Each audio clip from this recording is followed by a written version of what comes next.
We gotta take a night train to the other city. Let's go. Abakupa napa karibu watarira kumuda kwakuseru.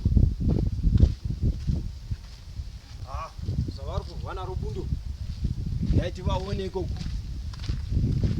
Mbuya. Shewa ndiani ko? Ndichi tutu. Wasala zeko naji. Zamuno dai kurwazo ndi muri kudai kusakura. Togodini ko tikasadaro.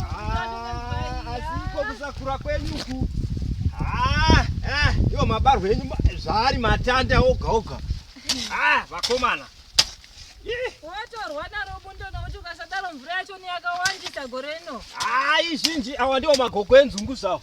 Ndiwo zvatakatosaya kuti vazukuru vagodzira. Asi Mbuya mbondiudzai mabarwe enyu munozviita seizvi. Pakudizve nevachitutu. Masvibira akaita mabarwe enyu mvura iri kungodai denga rakungodai kunaya mvura richingonaya mvura. Enyu akangosviba kuti bu. Kweduko bwangoti piriviri yangova mhiripiri yoga.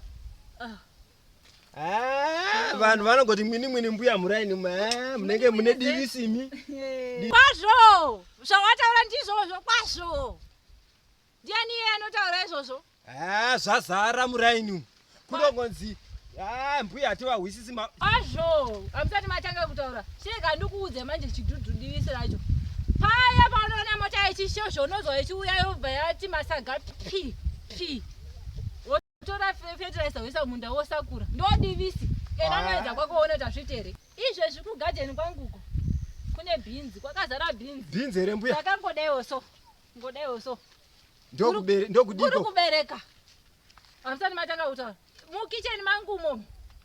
Bharakizvo zvirakangodai neonyeni. Hina hamundipiwe here Mbuya. Pandairima paya maiti kudi. Pane akatouya wakatondidaro akatoti ionyeni dzose here ndikati kwazvo. Ionyeni. Kanzi munodziitiseko ndikati ndinobika supu. Mazvinzwa. Ndakangomureudza kuti ndobika supu kwazvo. Nhasi mumunda makutaura kuti divisi. Paya pene pachinaya mvura. Zvino handityiki kana mvura ndinenge ndicheka mauswa ndonesa mudanga. Kana hamusati matanga kutaura. Ende muchatauririsa futi. Handina basa nazvo. Endai hampa iwe. Ndozvaita muda wangu. Regai ndinde Mbuya ndakuonai. Enda.